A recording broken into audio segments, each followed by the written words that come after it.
Bonjour mon frère, bonjour ma sœur, nous sommes aujourd'hui encore ensemble en ce 6 novembre pour partager la parole de Dieu au pied de notre Seigneur Jésus-Christ.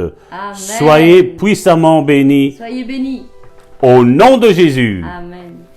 La méditation d'aujourd'hui que nous allons prendre se trouve dans Actes, chapitre 19, au verset 12, qui nous dit « Au point qu'on appliquait sur les malades des linges ou des mouchoirs qui avaient touché son corps, c'est-à-dire celui de Paul, et les maladies les quittaient et les esprits malins sortaient. » Le titre de la méditation d'aujourd'hui est « 5 mouchoirs chargés de la puissance de Dieu ». Une fois, un pasteur luthérien du Nebraska assistait à notre conférence annuelle. Sa femme et lui avaient reçu le baptême du Saint-Esprit et plusieurs dans son église étaient devenus charismatiques. Ils vinrent donc tous à notre conférence. Le pasteur apporta 5 mouchoirs et les déposa sur l'estrade. Il y avait 5 membres de son église qui étaient malades. Je leur imposai les mains dans l'onction de la puissance de la guérison de Dieu. À la fin de la réunion, la femme du pasteur vint récupérer les 5 mouchoirs. Elle les avait attachés avec des épingles, avec le nom de chaque personne écrit dessus. Elle tendit la main pour ramasser les mouchoirs et ressentit quelque chose sortir d'eux. Elle eut peur et se recula d'un bond. Plus tard, elle expliqua que cela semblait comme de l'électricité. Son mari, qui se tenait tout près, lui demanda « Qu'y a-t-il » Elle blêmit de peur. « Je ne sais pas, expliqua-t-elle. Je n'y comprends rien.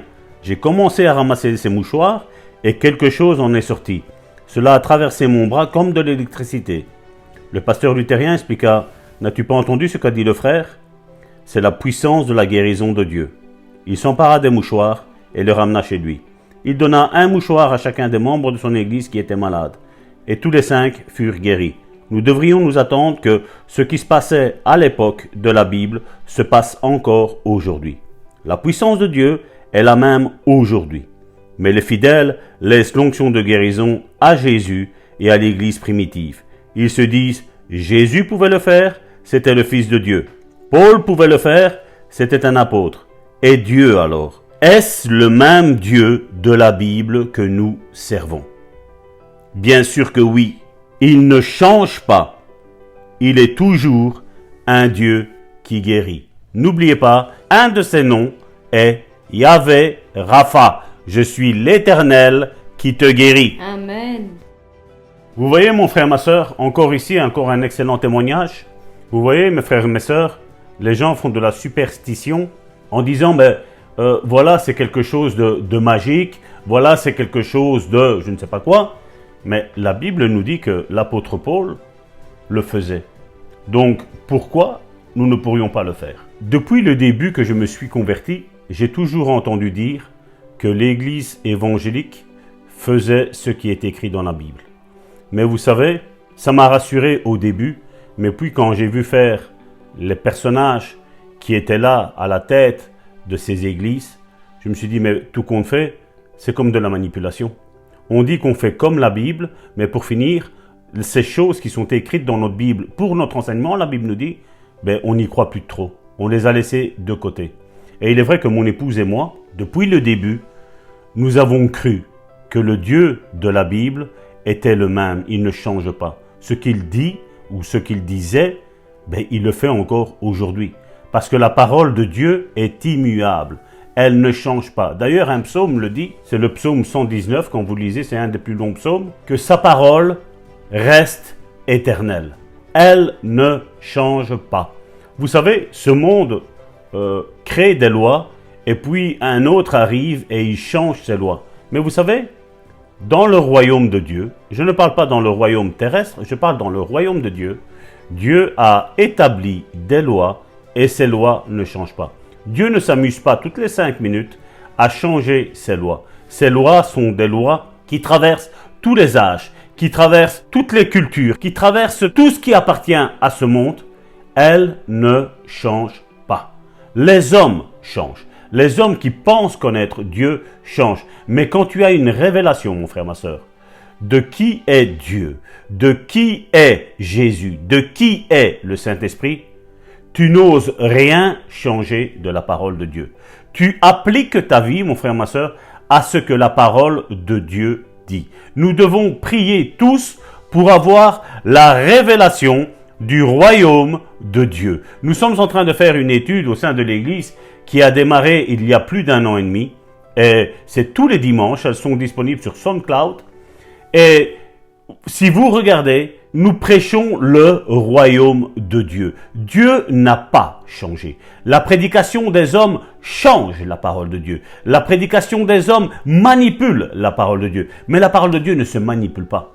Comme je le disais encore ce dimanche, nous devons prendre la parole de Dieu comme si c'est Dieu qui nous parle. Même si ici, je suis en train de vous prêcher, vous ne devez pas regarder que c'est Salvatore qui prêche. Vous devez dire, voilà, Dieu parle à mon cœur. Et une fois que tu as la révélation, mon frère, ma soeur, que Dieu est en train de parler à ton cœur, et que tu mets tes raisonnements humains de côté, tes raisonnements religieux de côté, mon frère, ma soeur, ben, tu peux être sûr et certain que le miracle arrive dans ta vie. Parce que tu dois en avoir la révélation, mon frère, ma soeur. C'est ce qu'il manque aujourd'hui à l'église du 21e siècle. Les grands hommes de Dieu avaient une communion intense avec Dieu. Ils se moquaient de ce que les gens disaient, qu'ils étaient des fanatiques ou quoi que ce soit, parce qu'ils passaient du temps avec leur Dieu. Et c'est ce qui manque aujourd'hui à l'église. Si l'église aujourd'hui est faible, c'est parce qu'il n'y a plus des hommes et des femmes qui payent le prix de rester dans la communion, dans la présence de Dieu et de se laisser imbiber de Dieu dans leur vie. Vous savez, nous parlions hier de ce que l'apôtre Smith Wigglesworth avait fait. Et vous savez, il y a des citations qu'il a dit. Et regardez, je vais vous en citer quelques-unes. Il a dit, vous ferez plus en 1 an si vous êtes vraiment rempli du Saint-Esprit que vous ne pourriez le faire en 50 ans sans lui. Une autre chose qu'il a dit, c'est, si vous ne cherchez rien d'autre que la volonté de Dieu, il vous mettra toujours au bon endroit et au bon moment. La troisième chose qu'il a dite, c'est les grandes âmes apprécient la valeur des autres. Les grands cœurs émettent des jugements positifs. Ils illuminent et enrichissent la vie de ceux qui les entourent. Ils font jaillir des autres le meilleur grâce aux rayons de soleil de leur appréciation. C'est formidable ce qu'il a dit. Amen. Je comprends pourquoi on l'appelait l'apôtre de la foi. Il a dit, je suis sûr que ce n'était pas ma foi, mais c'est Dieu dans sa compassion qui est venu m'aider en cette heure de besoin. Il a dit aussi, je suis satisfait de l'insatisfaction qui ne se repose jamais jusqu'à ce qu'elle soit satisfaite et satisfaite à nouveau. Il a dit, le secret de la réussite spirituelle est une fin qui persiste. C'est une condition terrible d'être satisfait de ses réalisations spirituelles. Dieu était et est toujours à la recherche de personnes affamées et assoiffées de lui. Septièmement, crois seulement, toutes les choses sont possibles, juste croire et rien d'autre. Huitième, désormais, aucun médicament, aucun médecin, aucune drogue, d'aucune sorte ne viendra dans cette maison. Neuvième chose, il a dit, il n'y a rien d'impossible avec Dieu. Toute impossibilité est avec nous lorsque nous mesurons Dieu au travers des limites de notre incrédulité. Et je vais clôturer avec la 10e et demain je reprendrai 10 autres citations qu'il a faites. C'est la grande foi est le produit de grands combats. Les grands témoignages sont le résultat de grandes épreuves. Les grands triomphes ne peuvent résulter que de grandes épreuves. Amen. Oh Seigneur, vous voyez mon frère, ma soeur, si tu as des épreuves, mon frère, ma soeur, dans ta vie, que ce soit la maladie, que ce soit des attaques de frères, de sœurs, d'hommes de Dieu, mon frère, ma soeur, ne t'énerve pas avec ces personnes-là. Laisse ça de côté. Dieu est en train de travailler ta foi. Dieu est en train de travailler ton élévation, mon frère, ma soeur. Toi, fixe tes yeux sur Dieu. Ne fixe tes yeux sur rien d'autre que Dieu, mon frère, ma soeur. Parce que Dieu a quelque chose à faire avec toi et ton témoignage va être puissant. Peut-être tu parcourras le monde entier juste avec un témoignage d'une guérison qui aura opéré le Seigneur dans ta vie, mon frère, ma soeur. Et ce sera suffisant, mon frère, ma soeur. Tu as peut-être que cet appel, mais cet appel pourra amener des âmes au Seigneur de ta foi, de ta persévérance et de ta manière dont tu as enduré l'épreuve, mon frère, ma soeur. Alors, ne baisse pas les bras, mon frère, ma soeur. Relève ta tête parce que ta rédemption, ta délivrance est proche au nom de Jésus. Amen, amen, amen. Quel merveilleux témoignage que celui-ci. 5 mouchoirs chargés de la puissance de Dieu. Waouh! Nous sommes tous impatients de vivre de telles choses. Et je crois que nous pouvons, nous aussi, rendre grâce à Dieu parce que nous avons vécu au sein de l'Église Le Bon Samaritain une expérience similaire avec l'une de nos fidèles de l'Église. Et je vous ferai entendre son témoignage dans les jours qui viennent. Elle fera elle-même son propre témoignage. Mais j'aimerais dire que ce qu'elle a vécu a été similaire à cette pensée. Elle a cru en ce qui avait été fait au sein de l'Église et elle ne s'est pas arrêtée à la simple prière. Elle a été au-delà, bien plus loin, parce qu'elle voulait porter l'onction avec elle jusque dans son foyer. Et voilà ce que produit la véritable foi, mes bien-aimés. Nous ne devons pas nous contenter de la simple prière, de juste s'avancer lors d'un appel. Nous devons venir avec toute notre foi, avec toute notre confiance et nous devons être capables de saisir les choses spirituelles, les moments qui nous sont donnés où le ciel touche la terre et essayer d'en rapporter une partie chez nous, dans nos foyers. Parce que l'onction ne se limite pas à un moment ou un instant. L'onction descend lorsque la personne ouvre son cœur, se rend disponible à la présence de Dieu et reçoit le toucher divin. Et ce toucher divin, nous pouvons en être chargés, comme le dit cette pensée. Ici, ce sont les mouchoirs qui ont été chargés de la puissance de Dieu. Mais j'aimerais juste vous rappeler un instant cette histoire dans la parole de Dieu que nous prenons souvent aussi en référence, parce que ce sont des témoignages puissants que Jésus nous a laissés. Avec cette femme à la perte de sang, cette femme qui, comme nous dit la Bible dans Marc 5 à partir du verset 26, elle avait beaucoup souffert entre les mains de plusieurs médecins et elle avait dépensé tout ce qu'elle possédait et n'avait éprouvé aucun soulagement, mais au contraire, elle allait plutôt en empirant. C'est ce que nous dit la parole. Mais cette femme ne s'est pas stoppée là, mes bien-aimés. Cette femme ne s'est pas stoppée là. Elle a cru en ce que ses oreilles ont entendu. Comme nous le disons souvent, la foi vient de ce qu'on entend et ce qu'on entend vient de la parole de Dieu. À son époque, la parole de Dieu, c'était Jésus-Christ lui-même. Elle avait entendu des œuvres incroyables que Jésus-Christ faisait lorsqu'il parcourait les villes et les villages. Et elle avait posé sa foi en lui. Et elle ne s'est pas limitée à juste entendre et croire. Elle a agi en conséquence. Elle est sortie de chez elle, malgré l'état certainement pitoyable qu'elle avait, cette faiblesse physique, parce qu'une femme qui a une perte de sang depuis autant d'années ne peut certainement pas se trouver en excellente santé. Mais elle a fait un effort supplémentaire. Elle a été au-delà. Elle a voulu dépasser ses limites parce que sa foi la poussait à aller vers Jésus-Christ. Et qu'a-t-elle fait? Vous le savez, mes bien-aimés, qu'a-t-elle fait? Elle s'est avancée vers lui et elle a touché le bord du vêtement de Jésus-Christ. Elle n'a pas touché Jésus-Christ lui-même, mais le vêtement de Jésus-Christ qui était chargé de l'onction de Dieu, de la puissance de l'onction de Dieu. Oui, mes bien-aimés, et elle a reçu ce qu'elle attendait de la part de Dieu. Elle a reçu sa guérison. Et même Jésus-Christ a été étonné de voir une telle foi. Ses disciples n'avaient rien compris à ce qui se passait à l'instant même sous leurs yeux. Cette femme avait touché le bord du vêtement de Jésus-Christ. Et quand Jésus-Christ s'est tourné et a dit « Qui m'a touché ?» Les disciples n'ont rien trouvé d'autre que de dire « Mais tu vois la foule qui t'entoure et qui te presse, Jésus. Pourquoi dis-tu qui m'a touché? Non, Jésus-Christ est en train de dire que ce toucher-là était différent. Il était chargé de foi. Et il y a quelque chose qui est sorti de lui. Il y a une puissance qui est sortie de Jésus-Christ.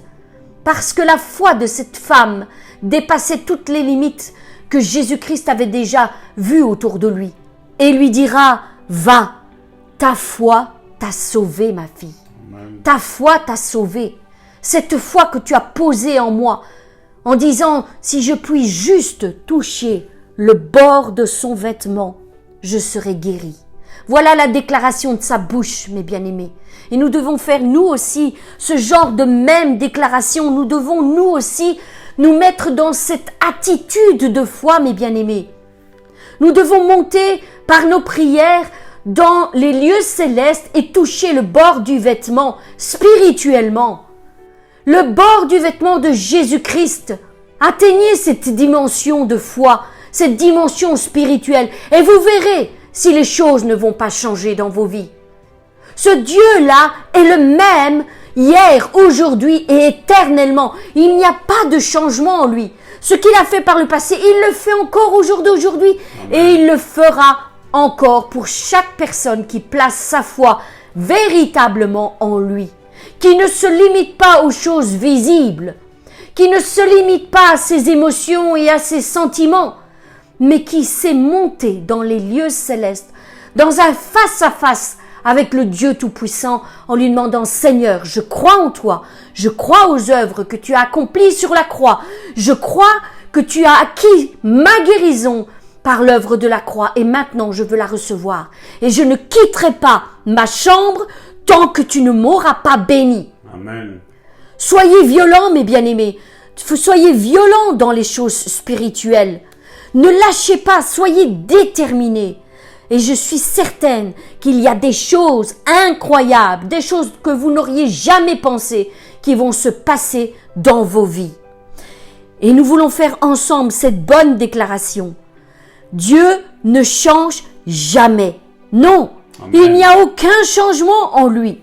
La même puissance de guérison qui était disponible à l'époque de la Bible est toujours disponible aujourd'hui. Amen. Maintenant pour toi, mon frère, maintenant pour toi, ma sœur, elle est disponible à tout moment, à tout instant, afin de te bénir.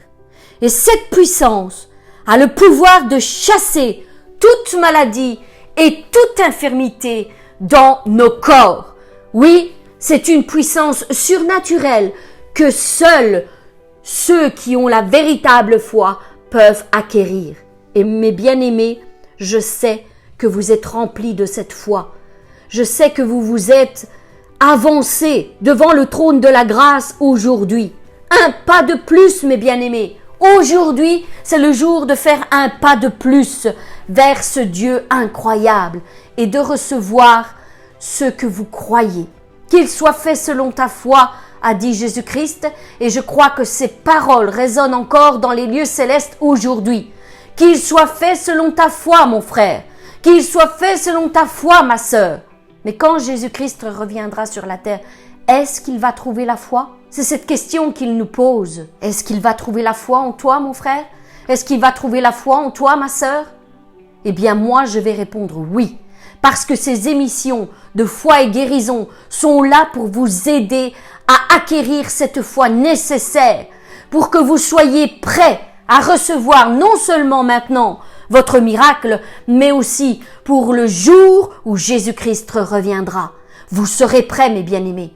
Je le crois. Sincèrement, je le crois. Vous avez acquis plus de foi que vous en aviez hier ou avant-hier ou au début de l'année. Je le crois. Fortifiez-vous et prenez courage, mes bien-aimés. Et si vous pensez ne pas encore avoir assez de foi, je vous invite une fois de plus à recommencer à écouter toutes ces émissions Foi et Guérison. Et je sais que notre Dieu accomplira un miracle dans votre vie. Il vous aidera à faire grandir cette petite graine qu'il a plantée en vous. Oui, il le fera, mes bien-aimés. Et j'aimerais terminer cette méditation en vous rappelant, mes bien-aimés, de vous abonner, de laisser des commentaires, un pouce bleu, de partager autour de vous afin qu'un grand nombre soit fortifié, encouragé et que eux aussi viennent s'ajouter aux nombreux témoignages qui sont déjà présents jusqu'au jour d'aujourd'hui. Je compte sur vous, mes bien-aimés. Je vous avais demandé de faire un effort le mois dernier et j'aimerais témoigner que depuis cet appel, bon nombre d'entre vous ont fait un énorme effort. Nous avons doublé le nombre d'abonnés mensuels. Et je veux vraiment vous remercier pour l'effort que vous avez fait, pour la contribution que vous faites pour élargir ce ministère afin qu'il soit répandu dans le monde entier et afin que nos frères et nos sœurs puissent eux aussi acquérir leur bénédiction. Je vous demande sincèrement de continuer ce que vous faites afin que encore un plus grand nombre soit touché. Merci à chacun d'entre vous pour votre soutien spirituel à notre égard. Nous avons de nombreux projets dont nous ne pouvons pas encore détailler publiquement la description de ces choses, mais croyez-moi bien, mon mari, moi-même et ma fille, nous nous mettons à votre disposition et nous travaillons inlassablement pour trouver de nouvelles choses pour vous bénir. Et je crois que l'année prochaine, vous allez être encore plus bénis que vous ne l'avez été cette année. Amen. Nous vous aimons vraiment. Vous êtes pour nous très précieux et nous voulons vous aider à aller encore plus loin dans les choses de Dieu, dans les bénédictions que Dieu a en réserve pour chacun d'entre vous.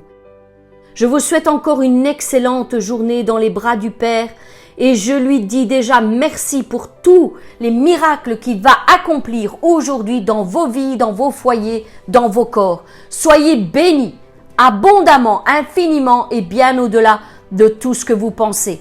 Quant à nous, nous nous retrouvons demain pour une nouvelle méditation. Soyez bénis!